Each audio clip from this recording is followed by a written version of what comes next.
মানের দাঁত যেটা আসবে জি।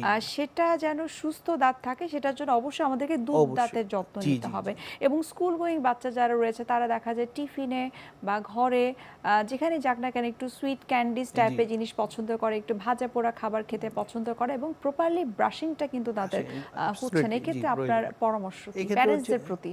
আসলে এখানে হচ্ছে কি আমাদের বাচ্চারা আসলে বেসিক্যালি চিপস, ক্যান্ডি আপনি যেটা বললেন, চকলেট, চিপস, আদার্স থিংস এই ধরনের যেটা জাঙ্ক ফুডও আছে কিছুগুলো খাওয়ার চেষ্টা করে। এগুলা থেকে বাচ্চাদের আমরা যদি দূরে রাখতে পারি, খাবার মেনুটা যদি একটু চেঞ্জ করতে পারি, আচ্ছা। তাহলে মাড়িটা একটু ভালো থাকবে, ক্যারিজ প্রবণতাটা কমে আসবে।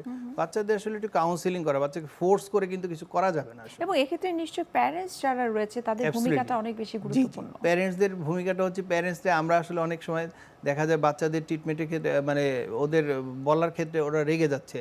বাচ্চা এটা করছে না বা এটা শোনো না কেন এইভাবে না। একটু বুঝিয়ে শুনিয়ে যদি বলা যায় আস্তে, আস্তে করে ট্রাই করা যায় তাহলে হয়তো বাচ্চারা আস্তে, আস্তে ঠিক হয়ে যাবে আরকি। আচ্ছা, এখন আমরা একটু অ্যাডাল্টদের ক্ষেত্রে একটু জি, জানতে জি। চাই যে তাদের কেন আসলে ক্যারিজ হচ্ছে? আমরা জানি যে ফুড হ্যাবিট, আপনি ফুড অলরেডি হ্যাবিট জি, জি, বলেছেন যে জি, জি।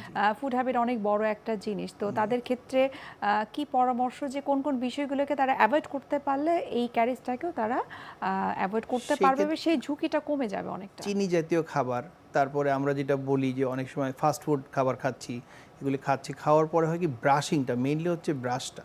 ব্রাশটা যদি রেগুলার মেইনটেইন করা যায় খুব ভালোভাবে প্রপারলি। যেমন অনেকের খুব বদ অভ্যাস থাকে যে রাতে ব্রাশ করতে চায় না। কিন্তু আচ্ছা। রাতের ব্রাশটা কিন্তু খুব ইম্পর্টেন্ট একটা জিনিস। রাতে যদি আমরা ঠিকমতো ব্রাশটা করি এবং সকালে নাস্তা করার পরে ব্রাশটা করি, কন্টিনিউ করি, তাহলে আসলে ক্যারিজ প্রবণতাটা কমে আসবে। আর ৬ মাস বা ১ বছরের মধ্যে অন্তত একজন ডেন্টিস্টের কাছে আসা উচিত। যে তার প্রপারলি একটু স্কেলিং করা উচিত। স্কেলিং করলে তার ভিতরে যে ব্যাকটেরিয়াল ইয়েগুলি জমে থাকে আচ্ছা। সেগুলি পরিষ্কার হয়ে গেল, ক্লিন হয়ে গেল। এবং তারপরে যদি কোনো ক্যাভিটিস থাকে দেখা যাচ্ছে তাকে নোটিশ করছে না, কিন্তু আমরা দেখলাম যে তার এখানে একটা ক্যাভিটি আছে, তাকে ইনফরমেশনটা দিলাম যে এটা আপনার একটু ফিলিং করা প্রয়োজন বা একটা অন্য ট্রিটমেন্টে কিছু একটা যেতে হবে। আচ্ছা। এই জন্য প্রত্যেকটা মানুষের জন্য এটা কিন্তু